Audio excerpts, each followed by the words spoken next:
Hola, estamos de vuelta. Espero que se puedan mantener enganchados. Le pondremos esta segunda parte del día de hoy. Entonces decíamos, Jesús, Yeshua, hablando, dice en Mateo 5, versículo 20, por tanto os digo que si vuestra justicia no fuera mayor que la de los escribas y fariseos, no entraréis en el reino de los cielos. Ok, nuevamente, ¿cuál fue el problema de los escribas y fariseos? Lo acabamos de comentar. Dice, por tanto os digo que si vuestra justicia no fuera mayor que la de los escribas y fariseos, no entraréis en el reino de los cielos. ¿Cuál fue el problema de los escribas y fariseos? La hipocresía, que tenían la palabra de Dios, sin embargo la habían desechado. ¿Por qué? Porque era más importante para ellos sus tradiciones y costumbres de hombres. Entonces, ahí sí hay un problema.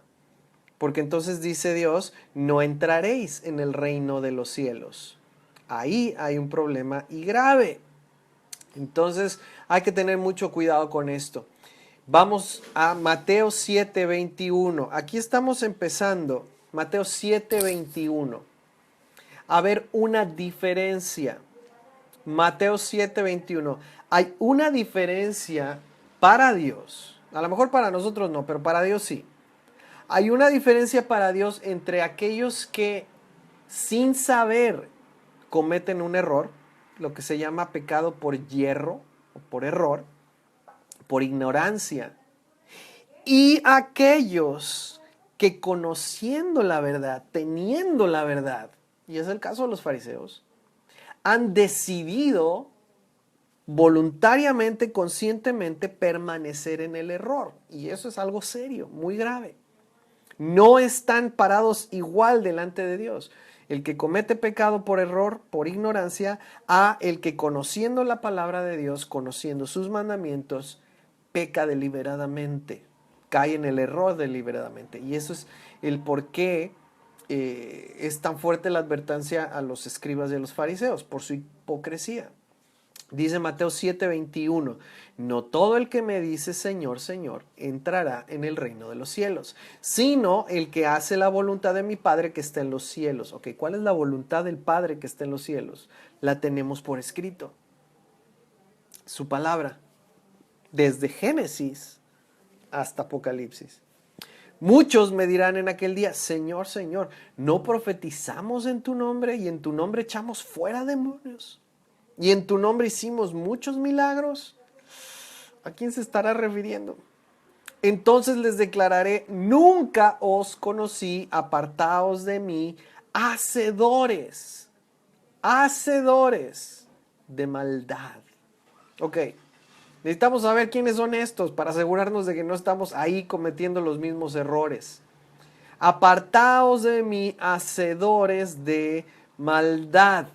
En la versión latinoamericana dice, entonces les declararé, jamás los conocí, apártense de mí los que practican la iniquidad.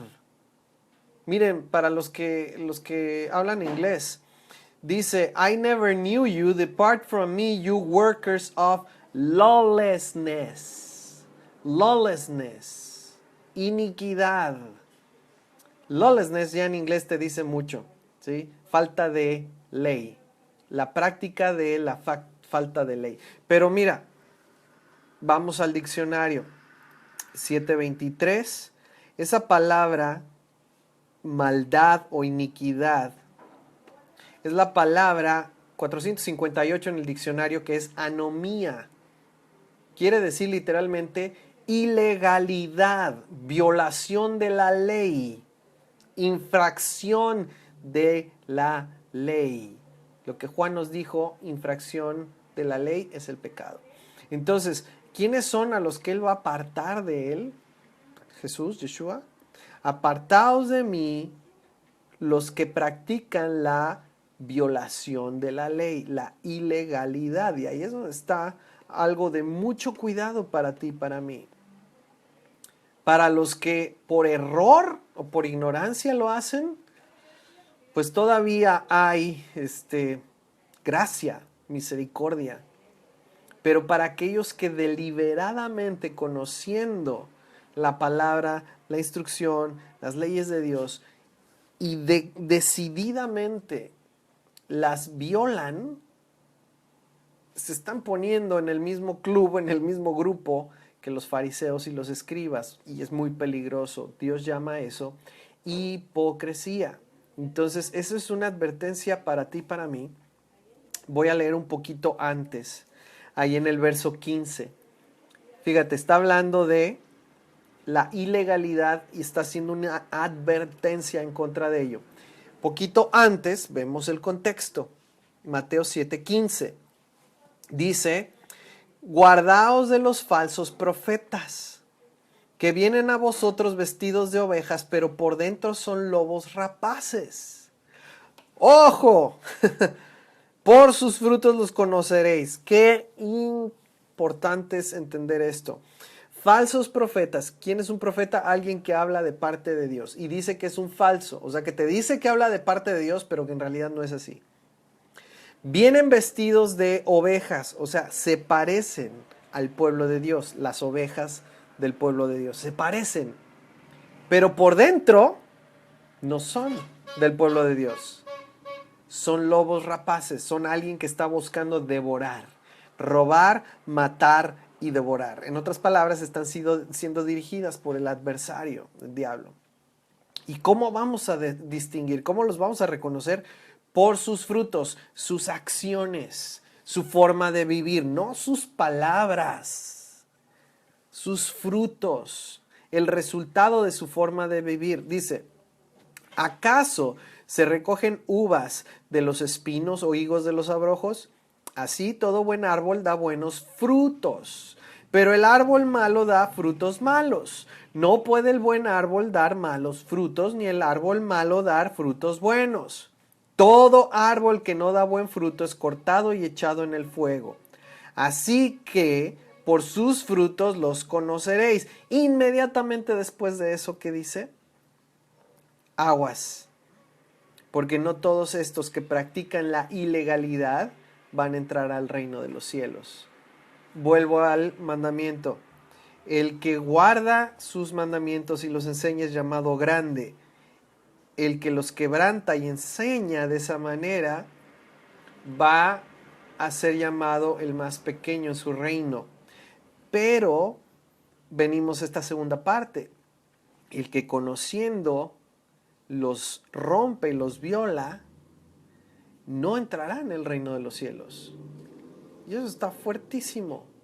Eso está fuertísimo, está de mucho cuidado, ¿sí? Es algo con lo que de verdad tenemos que estar siendo precavidos, juzgando todas las cosas. Y mira, cuando escuchas una enseñanza de una persona, sea un servidor o cualquier persona, tienes que poder juzgar el fruto de la vida de esa persona.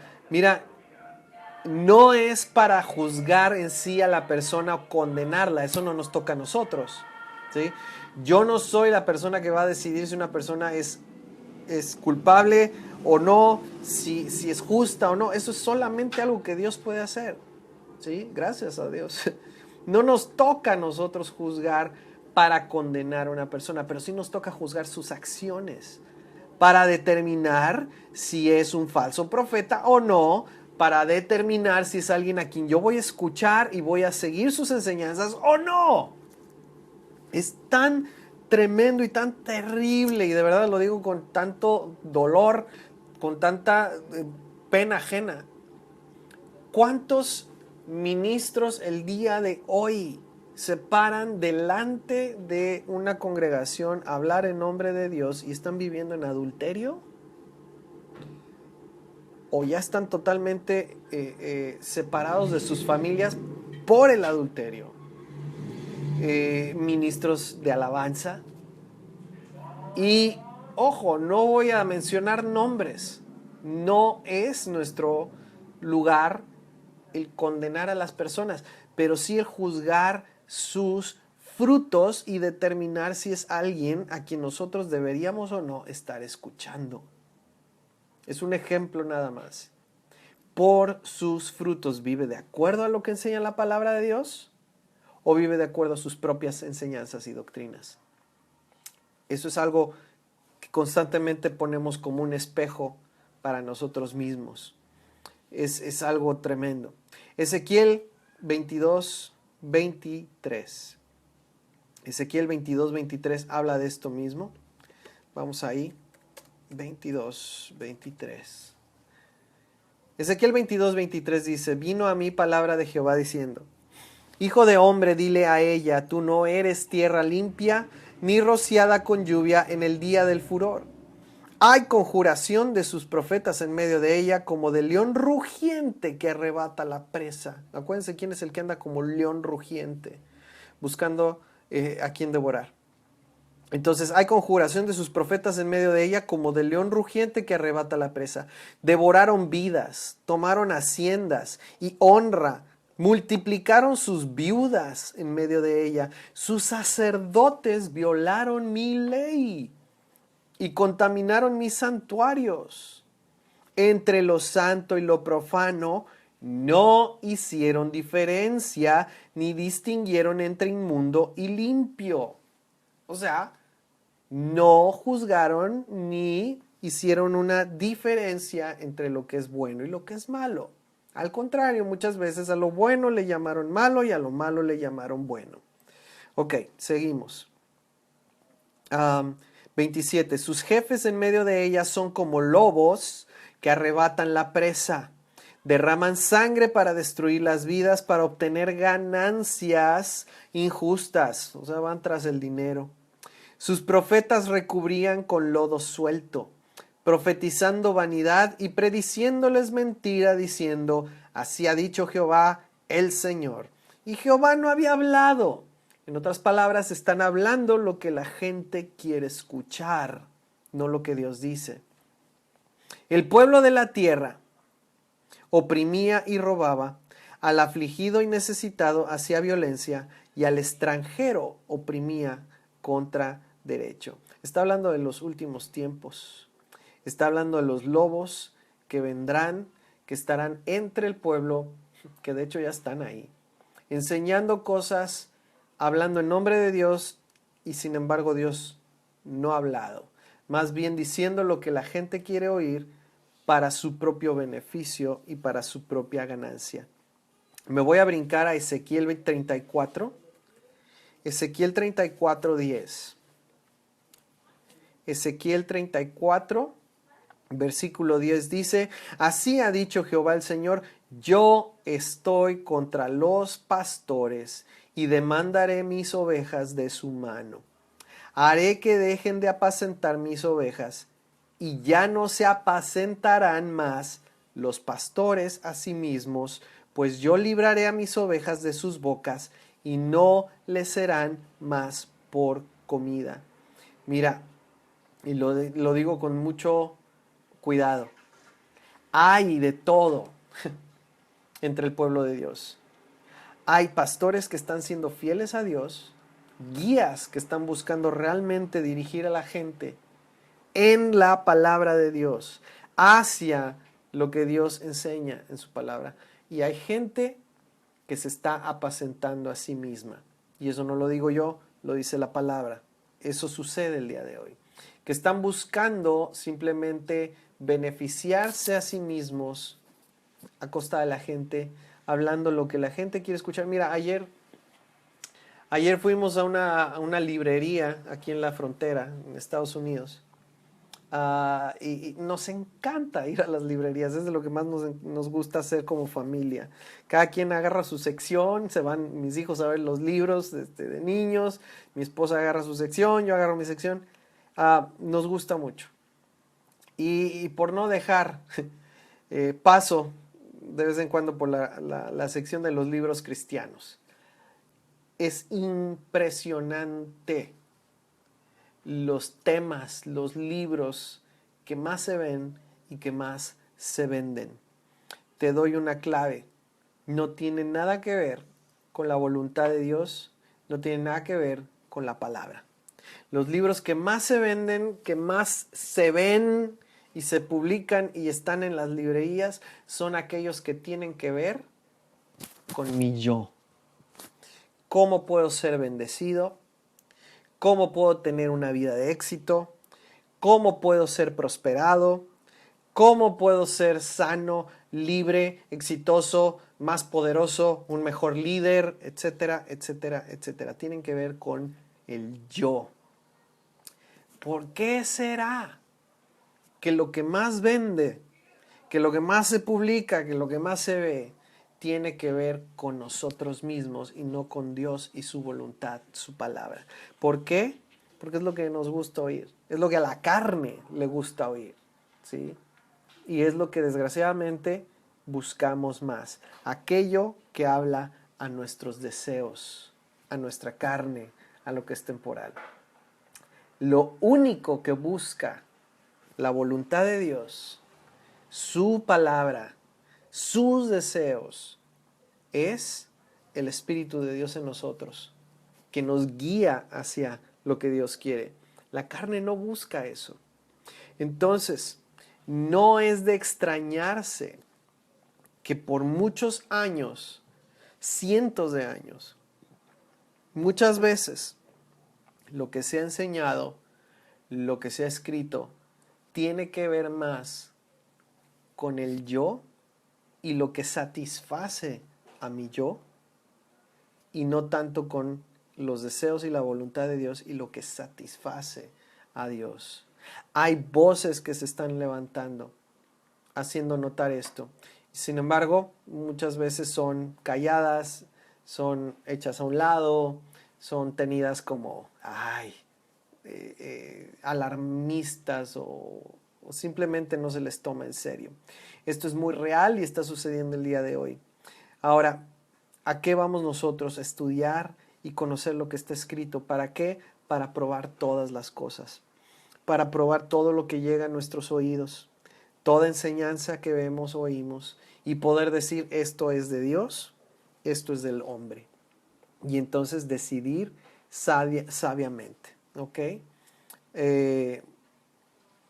Dios no se contradice y nosotros no debemos usar su palabra fuera de contexto, cayendo en contradicciones. Vamos a terminar con este versículo, Hebreos 10, versículo 26. Hebreos 10, versículo 26. Finalmente vamos a terminar con algo aplicado a nosotros, como hijos e hijas de Dios.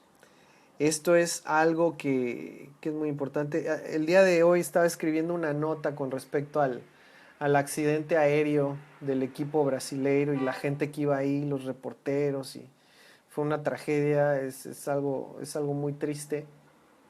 Pero me llamó mucho la atención un comentario de alguien. Hace unos días yo expliqué acerca del duelo, acerca del tiempo de luto. Y alguien me ponía un comentario de que pues tenía cierto temor con respecto al duelo, la cuestión de pues que un ser amado fallezca o que nosotros mismos lleguemos al término de nuestros días. Tenía cierto temor. Y estaba reflexionando en esto y precisamente es este verso el que me trae esto a memoria. No debemos de temer el encontrarnos con Dios. Si estamos buscando con todo el corazón amarle, amar a nuestro prójimo, si estamos buscando con todo el corazón conocer su palabra, no que seamos perfectos, pero como dice la palabra, amarás al Señor tu Dios con todo tu corazón, con toda tu mente y con toda tu alma, tus fuerzas. Si estamos buscando hacer esto, no tenemos por qué temer el llegar a encontrarnos con Dios. Pero sí hay una razón muy válida para tener temor a la muerte.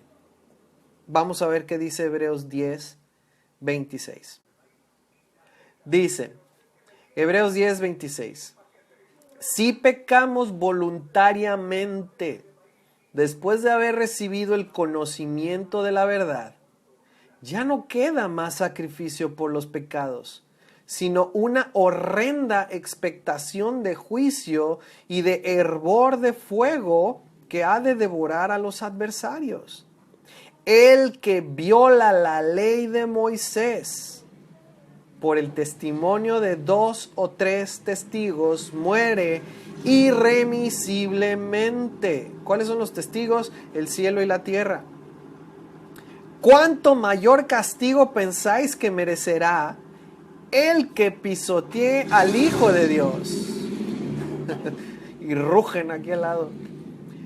¿Cuánto mayor castigo pensáis que merecerá el que pisotee al Hijo de Dios y tenga por inmunda la sangre del pacto en el cual fue santificado y ofrenda al Espíritu de gracia?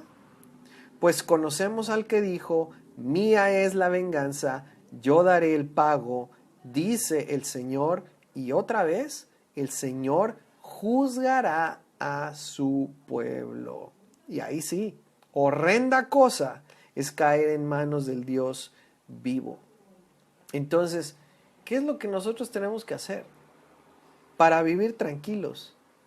Para vivir sabiendo que el día en que nos encontremos con el Padre va a ser un día de fiesta, va a ser un día de alegría y de gozo.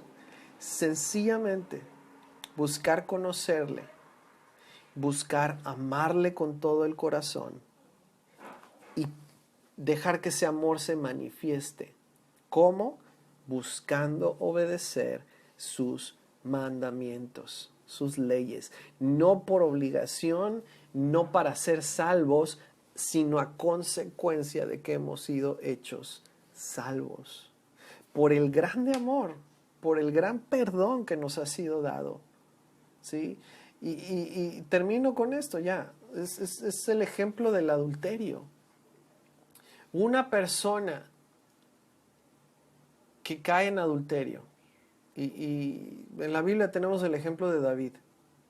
Una persona que cae en adulterio y es perdonada y es restaurada, ¿cómo va a reaccionar? ¿Cómo va a responder a su cónyuge el que le ha perdonado ese pecado, esa falta tan grave? ¿Haciendo lo mismo otra vez? O sea, dando por hecho el perdón, pensando que como fue perdonado una vez, pues va a ser perdonado muchas veces y que puede seguir en lo mismo, en el mismo pecado. O va a reaccionar, digo, si realmente ama y si realmente valora el perdón, va a reaccionar buscando no volver a caer, buscando evitar todo aquello que lo llevó a cometer esa falta, buscando vivir en el lado opuesto, amando, respetando, guardándose para su cónyuge. Si ama verdaderamente, creo que estarás de acuerdo conmigo, va a buscar lo segundo, no volver a caer, no volver a pecar. Y eso es sencillamente lo que hacemos con los mandamientos, las instrucciones, las leyes de Dios. Fuimos culpables de haberlas roto. Por eso es que tuvo que venir Yeshua. ¿Para qué? Para darnos la oportunidad, muriendo Él y dejándonos a nosotros vivos, darnos la oportunidad de ¿qué? De siendo limpios y perdonados, no volver a cometer las mismas faltas contra nuestro Padre, contra nuestro amado. Entonces ahí es donde entendemos que si guardamos todo esto que el Padre nos ha dado es por amor, es por gratitud, es por su perdón tan grande. Y así no es algo pesado, no es una carga intolerable, no son los mandamientos, doctrinas y costumbres de hombres, son las leyes, mandamientos, instrucciones de Dios, y eso no es pesado. Eso es algo que se convierte en una expresión de amor para nuestro Dios. ¿Por qué? Porque queremos hacer lo que a Él le gusta, como a Él le gusta, cuando a Él le gusta, ¿sí? Porque es nuestro amado. Así. Padre, en esta noche te pedimos que nos ayudes a entender, que nos ayudes a ver la luz en cuanto a tus mandamientos, tus instrucciones, que podamos ser, Señor, como Pablo, personas que con nuestra mente amamos tu ley. Y Señor, que busquemos por todos los medios posibles, con todas nuestras fuerzas, el no pecar más, el no romper tus mandamientos, el no tomarlos a la ligera. Que busquemos con todo nuestro corazón agradarte haciendo lo que tú nos has indicado, Señor, por amor. Gracias por la salvación, gracias por el perdón que nos has dado a través de Yeshua, a través de su sacrificio en el madero, Señor, por nosotros. Gracias por hacernos limpios. Gracias por librarnos de la muerte. Y gracias, Señor, porque el día en que nos encontremos contigo, vamos a poder, Señor, entrar finalmente en tu reposo, entrar en tu presencia y no ser separados nunca más. Te pedimos por todos aquellos que están lejos de ti también, Señor. Te pedimos por los que no te conocen. Te pedimos por aquellos que te conocen, Señor, pero que no conocen tu palabra. Y por ignorancia están equivocándose una y otra vez en su manera de vivir. Ten misericordia, Señor. Que siga, Señor, ahí tu paciencia para que puedan proceder a conocerte, a arrepentirse, a ser salvados, a ser libres y vivir para ti, Señor. Que sean portadores también de tu promesa. Te pedimos por todos los nuestros familiares y amigos, Señor, que tu luz resplandezca sobre de ellos, que puedan ver tu rostro. Ayúdanos a ser un buen ejemplo, un buen testimonio de una persona que te ama con todo su corazón, Señor. Y gracias por esta noche también, Señor, de descanso y de paz, en el nombre de Yeshua, nuestro Mesías. Amén. Amén. Señor les bendiga y les guarde. Por favor, no dejen de escribirnos cualquier pregunta, comentario que tengan. Esto es un proceso, vamos a seguir conociendo, vamos a seguir estudiando. Y yo sé que van a salir muchas dudas y preguntas. Es parte del proceso del aprendizaje. En lo que podamos, vamos a darles respuesta, y en lo que no, pues nos vamos a poner a estudiar. ¿Sale? Entonces, les mandamos un abrazo desde acá de Reynosa a todos. Cuídense. Y muchos saludos a las familias, a los niños, por favor. Les amamos mucho. Shalom.